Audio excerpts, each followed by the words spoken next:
2025 പിറന്നതിന് ശേഷം കേരളത്തിൽ നമ്മുടെയൊക്കെ കണ്ണ് തള്ളി പുറത്തു വരുന്ന വാർത്തകളാണ് വന്നുകൊണ്ടിരിക്കുന്നത്. വ്യത്യസ്തങ്ങളായ കൊലപാതകങ്ങൾ, വ്യത്യസ്തങ്ങളായ ഒളിച്ചോട്ടങ്ങൾ, വ്യത്യസ്തങ്ങളായ വിഷം കൊടുക്കലുകൾ, പല രീതികളിലുള്ള ക്രിമിനൽ ആക്ടിവിറ്റീസ്, അത് ജാതി ഭേദമന്യേ പ്രായഭേദമന്യേ നടന്നുകൊണ്ടിരിക്കുന്നു. അത്തരത്തിൽ ഒരു വെറൈറ്റി ആയിട്ടുള്ള സംഭവമാണ് ഇപ്പോൾ കഴിഞ്ഞ ദിവസം, അതായത് കുറച്ച് മണിക്കൂറുകൾക്ക് മുമ്പ് നടന്നിരിക്കുന്നത്. പൗർണമി വാർത്ത കേട്ടായിരുന്നോ? കേട്ടിരുന്നു. വേറൊന്നും അല്ലല്ലോ, ചേച്ചിയുടെ ഭർത്താവിന്റെ കൂടെ അനിയത്തി ഒളിച്ചോടി. അതെ. അതിനുശേഷം രണ്ടുപേരൂടെ ചേർന്ന് ഒരു വീഡിയോ എടുത്ത് സോഷ്യൽ മീഡിയയിൽ ഇട്ടിട്ടുണ്ട്. അതെ. എന്തൊരു പ്രണയിനികളല്ലേ. അതായത് നമ്മുടെ എന്താ പറയുക, കൊക്കുരുമ്മി ഇരിക്കുക എന്നൊക്കെ പറയുന്നത് കേട്ടിട്ടേ ഉള്ളൂ അല്ലേ. അവളുടെ മനസ്സാണ് പൗർണമി എനിക്ക് ഇഷ്ടപ്പെട്ടത്. ആ ഒരു മനസ്സ്, അതായത് ഇങ്ങനെയൊക്കെ വൃത്തിയോട് തോന്നിയാസവും കാണിച്ചിട്ട് അത് ആ ഓട്ടോയിലിരുന്ന് ലൈവായിട്ട് ആൾക്ക് ആ വീട്ടുകാർ ഞങ്ങളെ അന്വേഷിച്ച് ആരും വരരുത്, ഞങ്ങൾ ഇനിയെങ്കിലും സ്വസ്ഥമായിട്ട് ജീവിച്ചിട്ട് ആ പെങ്കൊച്ചിന് കൂടി വന്ന ഒരു 19 ഞാൻ ചോദിക്കാൻ ആ കുട്ടിക്ക് കണ്ടിട്ട് എത്ര വയസ്സ്? 19, 18, മാക്സിമം 22 ആയിക്കോട്ടെ. 22 ഉണ്ടെങ്കിൽ ഭാഗ്യം. അല്ല, കുറെ വർഷമായിട്ട് ഉള്ള പ്രണയമാണെന്ന്. മറ്റവൻ എത്ര ഉണ്ട്? കാമുകൻ എന്ന് പറഞ്ഞാൽ ഈ സ്ഥലം ഭർത്താവ്. അതെ, അവനൊരു 40 വയസ്സുണ്ട് അവന്. അത്രയെങ്കിലും അല്ലേ? അത്രയുണ്ട്. പിന്നെ 3 മക്കളുടെ അച്ഛനാണ്. 3 മക്കളുടെ അച്ഛനാണ്. അതായത് ഈ പറയുന്ന ഓട്ടോയിലിരുന്നാണ് ഇവർ രണ്ടുപേരും ഈ വീഡിയോ ചെയ്യുന്നത്. അതിനകത്ത് തന്നെ ആ കുട്ടി പറയുന്നുണ്ട്, എനിക്ക് ഈ ആളില്ലാതെ പറ്റില്ല, കുറെ നാളുകളായിട്ട് ഞങ്ങൾ സ്നേഹത്തിലാണ് എന്നൊക്കെ പറയുന്നുണ്ട്. പക്ഷെ ഇതെല്ലാം ചേച്ചിക്ക് അറിയാമായിരുന്നു. അപ്പൊ സ്വാഭാവികമായിട്ടും ഞാൻ ആദ്യം ഈ വീഡിയോ കണ്ടപ്പോൾ വിചാരിച്ചിരുന്നത് ചേച്ചിയുടെ കല്യാണം റിസൾട്ട് കഴിഞ്ഞതേ ഉള്ളൂ, പക്ഷെ മുൻപ് തൊട്ടേ ഇവർ രണ്ടുപേരും കമിതാക്കളായിരുന്നു. ഇപ്പോൾ പുള്ളിക്കാരിക്ക്, അതായത് ഈ ഒളിച്ചോടിപ്പോയ കുട്ടിക്ക് കല്യാണം ആലോചിച്ചപ്പോൾ അത് ചേച്ചിയോട് പറഞ്ഞ ശേഷം ഭർത്താവുമായിട്ട് പോകുന്നു എന്നാണ് ആദ്യം ഇത് കണ്ടപ്പോൾ വിചാരിച്ചിരുന്നത്. പക്ഷെ അങ്ങനെ അല്ല എന്ന് മനസ്സിലായി. അതായത് 3 കുട്ടികളുടെ അച്ഛനാണ് ഇയാള്.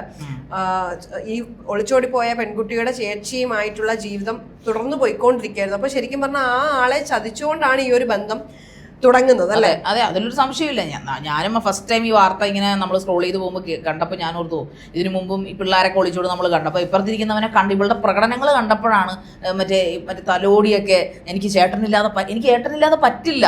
അപ്പോൾ ഇയാൾ ഇങ്ങനെ ഈ കണ്ണൊക്കെ മേളിലോട്ടൊക്കെ കാണിച്ച് എനിക്ക് ഇവളില്ലാതെ പറ്റില്ല എന്ന രീതിയിലുള്ളൊരു കോമാളി, ഒരു വളരെ അശ്ലീലപരമായിട്ടുള്ളൊരു വീഡിയോ അവരിട്ടപ്പോൾ അതിനകത്ത് അവർ പറയുന്നൊരു സ്റ്റേറ്റ്മെന്റ് ഉണ്ട്, ഞങ്ങളെ അന്വേഷിച്ച് ആരും വരും, ഞങ്ങൾ വർഷങ്ങളായിട്ട്, അത് അവൾ ആ പെങ്കൊച്ച് പറയുന്നതാണ് ഏറ്റവും രസം, വർഷങ്ങളായിട്ട് ഞങ്ങൾ പ്രേമത്തില. ഈ വർഷങ്ങളാന്ന് പറയുമ്പോൾ ഈ പെണ്ണിന് അപ്രോക്സിമേറ്റ്ലി ഇപ്പോൾ പൗർണമി പറഞ്ഞ പോലെ 10, 22 വയസ്സുണ്ടാവും. അപ്പോൾ ഈ അപ്രോക്സിമേറ്റ് ഇവള് വർഷങ്ങളായി പ്രേമത്തിലാകുമ്പോൾ ഇവള് 10 വയസ്സിൽ ഇവനെ പ്രേമിച്ചു തുടങ്ങിയോ? അപ്പോൾ ഇവളുടെ ചേച്ചിക്ക് പരിചയം തുടങ്ങുന്നത് തീർച്ചയായും സ്വന്തം ചേച്ചിയുമായിട്ടുള്ള വിവാഹത്തിന് ശേഷമാണെന്ന കാര്യത്തിൽ സംശയമൊന്നുമില്ല. കാരണം എന്ന് വെച്ച് കഴിഞ്ഞാൽ ഈ ചേച്ചിക്ക് അറിയാമായിരുന്നാണ് ഇവർ രണ്ടുപേരും പറയുന്നത്. അല്ല, ചേച്ചിക്ക് ഇതെല്ലാം അറിയായിരുന്നു, ചേച്ചി പിന്നെ എന്ത് ചെയ്യണമായിരുന്നു? എല്ലാവരോടും പറഞ്ഞു നടക്കണം എന്ന് പറഞ്ഞാൽ എന്ത് നല്ല കാര്യമാണ്. അവരെ കൊല്ലാഞ്ഞത് എന്തോ ഭാഗ്യമാണെന്ന് എനിക്ക് തോന്നുന്നത്. കാരണം ഇന്നിപ്പോ അതാണല്ലോ നടക്കുന്നത്. അനിയത്തി, കാരണം ഇങ്ങനൊരു കേസ് പണ്ട് നമ്മുടെ മാവേലിക്കരയിലാണെന്ന് എൻ്റെ ഒരു ഓർമ്മ, മാവേലിക്കരയിലോ ഹരിപ്പാടോ, നമ്മുടെ ജില്ല ആലപ്പുഴ ജില്ലയാണ്. അനിയത്തിയെ ഇതുപോലെ, അനിയത്തി പക്ഷേ ചേച്ചി 2 പെൺമക്കളുടെ വീട്ടിൽ അനിയത്തിയും ഇയാളുമായിട്ട് ഇതുപോലൊരു, ഇത് പ്രായ വ്യത്യാസമുണ്ട്, അവൾക്കും ഏതാണ്ട് 18 22 വയസ്സങ്ങളിൽ അങ്ങനെ രണ്ടുപേരും കൂടെ പരസ്പരം പലവട്ടം ഈ പറയുന്ന പോലെ ശാരീരബന്ധത്തിലേക്ക് ഏർപ്പെട്ടിട്ടുണ്ടെങ്കിലും പക്ഷേ കല്യാണത്തിലേക്ക് വന്നപ്പോഴത്തേക്ക് അവൾ എതിർത്തു. ആ പെങ്കൊച്ചിന് ജോലിയൊക്കെ ഉണ്ട്, അങ്ങനെ എതിർക്കുകയും അങ്ങനെ അവരെ കുത്തിക്കൊല്ലുകയും ചെയ്തു, വീട്ടിൽ കയറി കുത്തിക്കൊല്ലുകയും ചെയ്തൊരു വർഷങ്ങൾക്ക് മുമ്പ് ഉണ്ടായിട്ടുണ്ട്. ഇതിനെയൊന്നും ന്യായീകരിക്കാൻ പറ്റില്ല. കാരണം ഇതിനെയൊന്നും ഒരു പ്രണയമായിട്ട് നമുക്ക് കൺസിഡർ ചെയ്യാൻ പറ്റില്ല. ഇത് സ്വന്തം ചേച്ചിയെ ചതിക്കുന്നു. അല്ലെങ്കിൽ എന്തായാലും ഈ പറഞ്ഞ പോലെ എല്ലാവരും പറയുന്നത് പോലെ ഈ പെൺകുട്ടിയുടെ വിവാഹം നിശ്ചയിച്ചിരുന്ന പയ്യനും വീട്ടുകാരും തീർച്ചയായും രക്ഷപ്പെട്ടിട്ടുണ്ട്. പക്ഷെ അപ്പോഴും തകർന്നു പോകുന്നത് സ്വന്തം ചേച്ചിയുടെ കുടുംബമാണ്, കുടുംബ ജീവിതമാണ്. അവര് എന്ത് ചെയ്യണമായിരുന്നു? ഈ പറയുന്ന ഈ ഒളിച്ചോടിയ ഭർത്താവും ഈ പെൺകുട്ടിയും പറയുന്നുണ്ട് ചേച്ചിക്കെല്ലാം അറിയാമായിരുന്നു, എന്നിട്ട് ആ ചേച്ചിയുടെ പേര് മെൻഷൻ ചെയ്തിട്ട് അവൾക്കെല്ലാം അറിയാമായിരുന്നു ഇങ്ങേരും പറയുന്നുണ്ട്. ചേച്ചി പിന്നെ ഇവരുടെ കല്യാണം നടത്തി. അതെ, ചേച്ചി എന്ത് ചെയ്യണം? സ്വന്തം 3 മക്കള് ഉണ്ടെന്ന് പറയപ്പെടുന്നു. ആ 3 മക്കളുള്ള സ്വന്തം ഭർത്താവിനെ പറ്റി, അല്ലെങ്കിൽ സ്വന്തം ഭർത്താവിനെ അനിയത്തിയെ പറ്റി പുള്ളിക്കാരി എന്താണ് പറയേണ്ടിയിരുന്നത്? എന്താണ് ഇവർ അതുകൊണ്ട് ഉദ്ദേശിച്ചത് ശരിക്കും? അല്ലെ, അതായത് പൗർണമി പണ്ടൊക്കെ നമ്മുടെ മുതിർന്ന കാരണവന്മാര് പറഞ്ഞില്ലേ, മാംസനിബദ്ധമല്ല രാഗം എന്ന്. പക്ഷെ അതല്ല, മാംസനിബദ്ധമാണ് രാഗം. ശരീരം കണ്ടിട്ട് തന്നെയാണ്, അല്ലെങ്കിൽ കാമത്തിൽ തന്നെ ബേസ്ഡ് ആയിട്ടുള്ളതാണ് ഈ പറയപ്പെടുന്നത്. ഇപ്പൊ ഈ കാണിച്ചിരിക്കുന്ന തോന്നിവാസവും. അതെ, ശരിക്കും പറഞ്ഞാൽ നമ്മള് ഇപ്പൊ പൗർണമിയുടെ ചേച്ചിയുടെ ഹസ്ബൻഡിനെ പൗർണമി ചേട്ടനായിട്ടാണ് നമ്മുടെ നാട്ടിലുള്ള ഒരു രീതി അങ്ങനെയാണ്. പക്ഷെ ഇന്നത്തെ കാലം മാറി, ചേട്ടനെ വേറെ രീതി കാണാൻ തുടങ്ങി, അച്ഛൻ വേറെ രീതി കാണാൻ തുടങ്ങി. കാണുന്നവർക്ക് കൂടി ഇങ്ങനെയുള്ള സംഭവം തീർച്ചയായിട്ടും നമുക്ക് എല്ലാവരും അടച്ചാക്ഷേപിക്കാൻ പറ്റില്ല. എത്രയോ നല്ല അനീതിക്കുട്ടിമാരായിട്ട് കൊണ്ട് നടക്കുന്ന ചേട്ടന്മാരുണ്ട്. പക്ഷേ ഈ കേസിൽ വന്നാൽ ഇയാൾക്ക് നല്ല പ്രായ വ്യത്യാസമുണ്ട്. 30, 40 വയസ്സുകൾക്ക് എന്തായാലും ഉണ്ട്. 3 മക്കളുടെ അച്ഛനാണ്. അയാൾ വൈഫിനെ ഇഷ്ടമല്ല, വയസ്സ് പോട്ടെ, 40 വയസ്സോ 30 വയസ്സോ 35 ഇനി 28 വയസ്സോ ആയിക്കോട്ടെ, പക്ഷെ ചെയ്ത കാര്യത്തിൽ എങ്ങനെ ന്യായീകരിക്കാൻ? അതിൽ ഏറ്റവും വലിയ ഹൈലൈറ്റ് എന്ന് പറഞ്ഞു കഴിഞ്ഞാൽ, ഞാൻ ആ വീഡിയോ കണ്ട് ലാസ്റ്റ് മനസ്സിലായി ഇവന് 3 പിള്ളേരും കൂടെ ഉണ്ട്. കാരണം ഇവൻ ലാസ്റ്റ് ആ വീഡിയോയുടെ ലാസ്റ്റ് പറയുന്നുണ്ട്, ഞാൻ പോയിട്ട് എല്ലാം ഒന്ന് സെറ്റ് ചെയ്തിട്ട് ഞാൻ ഇവരെ കുറച്ച് പേരെ എനിക്ക് കൊണ്ടുപോകാനുണ്ട്. ആരെ? ഈ മക്കളെ ഇവൻ കൊണ്ടുപോകുമോ? അതായത് ആ പെൺകൊച്ചിനെ, ഇവന്റെ വൈഫ്, അതായത് ഈ പെൺകൊച്ചിന്റെ ചേച്ചിയും 3 മക്കളും, ഇവൻ ഈ പെൺകുട്ടിയെ ഇഷ്ടമായിരുന്നെങ്കിൽ ഇവൾക്ക് ഈ പറഞ്ഞ കല്യാണം കഴിഞ്ഞ സമയത്ത് തന്നെ, അല്ലെ കല്യാണം കഴിഞ്ഞ് 3-4 മാസം കഴിഞ്ഞിട്ട് സ്വാഭാവികമായിട്ടും ഈ വൈഫിനോട് തുറന്നു പറയാം, എനിക്ക് നിന്നെ അഡ്ജസ്റ്റ് ചെയ്യാൻ പറ്റുന്നില്ല, എനിക്ക് ഡിവോഴ്സ് വേണം, ഈ കുട്ടികളൊക്കെ ആവുന്നതിന് മുമ്പ് പറയാം, എനിക്ക് നിന്റെ അനിയത്തി ഇഷ്ടമാണ് എന്ന് പറഞ്ഞ് അവന് പറയാം. അപ്പോൾ രണ്ടുപേർക്ക് പോകാൻ ഒളിച്ചോടി എങ്ങോട്ടെങ്കിലും പോകാമായിരുന്നല്ലോ. കല്യാണവും കഴിഞ്ഞ് ഒന്നിച്ചുള്ള ജീവിതവും ആരംഭിച്ച് 3 കുട്ടികളും ആയതിനു ശേഷം, അതായത് 3 കുട്ടികളാണ് എന്തായാലും ഭാര്യയും ഭർത്താവും ഒരുമിച്ച് കഴിയണമല്ലോ.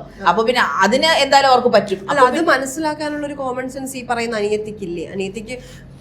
അനിയത്തിക്കാണ് ബോധം കൂടുതൽ ഇല്ലാത്തതെന്നാണ് എനിക്ക് തോന്നുന്നത്. കാരണം അവളുടെ ഒരു പ്രകടനമൊക്കെ കണ്ടിട്ട് എനിക്ക് അങ്ങനെയാ തോന്നിയത്. കാരണം പരസ്യമായിട്ട് ആ വീഡിയോയില് പ്രേമരംഗങ്ങളൊക്കെ കാണിച്ചുകൊണ്ടിരുന്നത് കാണുമ്പോൾ നമുക്ക് സത്യത്തിൽ അതിനകത്ത് പല ബ്ലോഗർമാരും പറഞ്ഞപ്പോൾ എനിക്ക് സത്യത്തിൽ വെറുപ്പാണിത്, അറപ്പാണ് എനിക്ക് തോന്നിയത്. കാരണം ഇങ്ങനെയൊക്കെ എങ്ങനെ പെൺകുട്ടികൾ, ഞാൻ കഴിഞ്ഞ ദിവസം നമ്മൾ ചർച്ച ചെയ്തൊരു കാര്യത്തിൽ പറഞ്ഞിട്ടുള്ളത്, സ്ത്രീകൾക്കാണ് ഈ പറയുന്ന പോലെ ഈ ആവേശം കൂടുതൽ കയറിയിരിക്കുന്നത്. ഇതിനൊക്കെ എന്താ പറയുക, ലൈംഗിക ദാരിദ്ര്യം കൂടുതൽ പുരുഷന്മാർക്കല്ല നമ്മുടെ നാട്ടിൽ. നമ്മുടെ നാട്ടിൽ ശരിക്കും സ്ത്രീകൾ എന്ന് പറഞ്ഞു കഴിഞ്ഞാൽ എനിക്ക് ഇപ്പോൾ ഒരു 16-നും ഒരു 25-നും ഇടയിലുള്ള പെൺകുട്ടികൾക്കാണ് ഇപ്പോൾ പ്രശ്നം.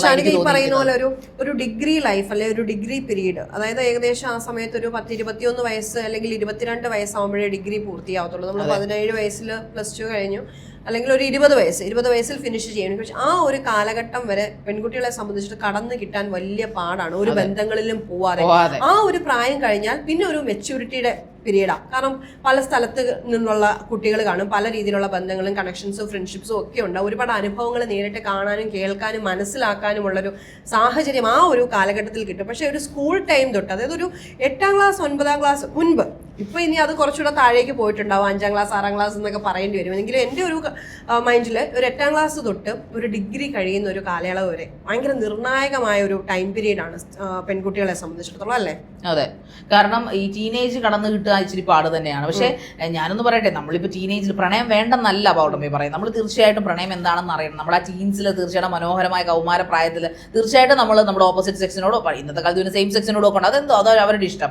എന്തിനോടായാലും ഒരു പ്രണയം തോന്നിയില്ലെങ്കിൽ അവർക്ക് എന്തോ കുഴപ്പമുണ്ടെന്നാണ് സൈക്കോളജിക്കലി പറയുന്നത്. തീർച്ചയായിട്ടും പ്രണയിക്കണം, പ്രണയം എന്താണെന്ന് അറിയണം, ആ ബട്ടർഫ്ലൈ എഫക്റ്റ് ഒക്കെ അവരും അറിയട്ടെ. പക്ഷേ അതിനൊക്കെയും ഒരു ലിമിറ്റ് ഇല്ലാതെ ഇന്ന് ആരാണ് ഒരു ഇൻസ്റ്റാഗ്രാമിൽ കണ്ട് വെറും 3 മാസം കഴിയുമ്പോൾ വിളിച്ചിറക്കിക്കൊണ്ട് പോകുന്ന, മറ്റേ പാട്ട് വിട്ട് വിളിച്ചിറക്കിക്കൊണ്ട് പോകും. വേണ്ട, 2 ആഴ്ചയോ 2 ദിവസം ഉണ്ടെങ്കിൽ ജോലിയുണ്ടോ, അവൻ കഞ്ചാവാണോ, അവന് മേ ബി അവന്റെ സ്വഭാവം എങ്ങനെയാണ്, വീട് എങ്ങനെയാണ്, അവന് ഒരു കട്ടിലെങ്കിലും ആ വീട്ടിലുണ്ടോ എന്ന് പോലും തിരക്കാതെ പെൺകുട്ടികൾ ഇറങ്ങി പുറപ്പെട്ടിരിക്കുന്നു. ഈ ബസ് സ്റ്റാൻഡിലും കോളേജിന്റെ വാതിക്കലും ഒക്കെ നിന്ന് കുട്ടികൾ കാണിക്കുന്ന പ്രകടനങ്ങൾ കാണിക്കുന്നത്. അതായത് മിക്കവരും ആൺകുട്ടികളുടെ മുതുകത്താണ് പെൺകുട്ടികൾ.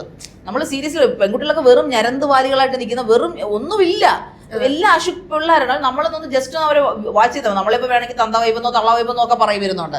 പക്ഷേ നമ്മൾ ചിലപ്പോൾ എന്താ പറയുന്നത്, ഇവളൊക്കെ ആരും ആ തന്ത വൈബാണ് അല്ലെങ്കിൽ തള്ള വൈബ്, ഇവൾക്കൊക്കെ വേറെ പണിയില്ലേ എന്നൊക്കെ ചോദിക്കും ചിലപ്പോൾ ഈ വീഡിയോ കണ്ടിട്ട്. പക്ഷേ എന്നിരുന്നാലും നമ്മൾ കാണുന്നത് നമുക്ക് പറയാതിരിക്കാൻ പറ്റത്തില്ല. ഒരു ബസ് സ്റ്റാൻഡോ അല്ലെങ്കിൽ ഒരു അത്യാവശ്യം ആളൊരു സ്ഥലത്ത് നമ്മൾ നോക്കിയിട്ട് ഒരു കൂട്ടമാണും ഒരു 3-4 കൂട്ടം പെൺപിള്ളേരും നിന്നുകൊണ്ട് കാണിക്കുന്ന കാട്ടായങ്ങൾ കണ്ടു കഴിഞ്ഞാൽ നമ്മൾ ആ ഒരു ജനറേഷനിൽ പെട്ട അല്ലെങ്കിൽ ആ ഒരു ഗ്രൂപ്പിൽ പെട്ടത് തന്നെയാണ് ഈ പെങ്കൊച്ചെന്ന് എനിക്ക് തോന്നുന്നു. അതുകൊണ്ടാണ്. പക്ഷെ അവൾക്ക് അവളുടെ പ്രായത്തിനൊത്തൊരുത്തിനെ തിരഞ്ഞെടുക്കാമായിരുന്നു. എനിവേ അവളുടെ ചേച്ചിയുടെ ഹസ്ബൻഡിനെ ഇപ്പൊ പറഞ്ഞില്ല, അയാൾ വേറൊരുത്തനായിരുന്നു, അന്യൊരുത്തനാണ്, അപരിചിതനാണെങ്കിൽ പോലും നമുക്ക് ഓക്കെയാണ്. പക്ഷെ നമുക്കല്ല, ഇപ്പൊ പറയുന്ന പോലെ ഓക്കെ ആയിരുന്നു. പക്ഷെ ഇങ്ങനെയുള്ള ആൾക്കാരാണ് ആരെ കൊലപാതകങ്ങളിലേക്ക് എത്തിക്കുന്നത്. ഇപ്പൊ കഴിഞ്ഞ ദിവസമാണ് ആതിര കൊലക്കേസ് നടന്നത്. എന്താ സംഭവിച്ചത്? അവൾക്ക് 2 കുട്ടികളുണ്ട്, ഭർത്താവുണ്ട്. ഈ പറയുന്ന പോലെ ഇൻസ്റ്റാഗ്രാമിൽ പരിചയപ്പെട്ട ഒരുത്തൻ ഈ സ്നേഹബന്ധത്തിനിടയിലാണ് കുത്തി കൊന്നു കളഞ്ഞത്. ഇവളെയും എന്ത് ചെയ്യുമെന്ന് ആർക്കറിയാം. ഈ പറയുന്ന പോലെ കുറച്ച് കഴിയുമ്പോൾ മടുക്കും, അടുത്ത് കഴിയുമ്പോൾ പിന്നീട് എത്ര അനുഭവങ്ങൾ കിട്ടിയാലും പഠിക്കാത്തവരായി മാറുകയാണ്. ഇത്രയും വാർത്തകൾ ദിവസേന കേട്ടുകൊണ്ടിരിക്കും. ഇതെല്ലാം കേട്ട് കഴിഞ്ഞിട്ടും അല്ലെ സ്വന്തം ചേച്ചിയെ ചതിച്ച് സ്വന്തം ചേച്ചിയുടെ ഭർത്താവിനെ അടിച്ചുകൊണ്ട് പോവുക, ഇതിനൊന്നും എന്ത് പറയാനില്ല. അതുകൊണ്ട് തന്നെ നമുക്കിനി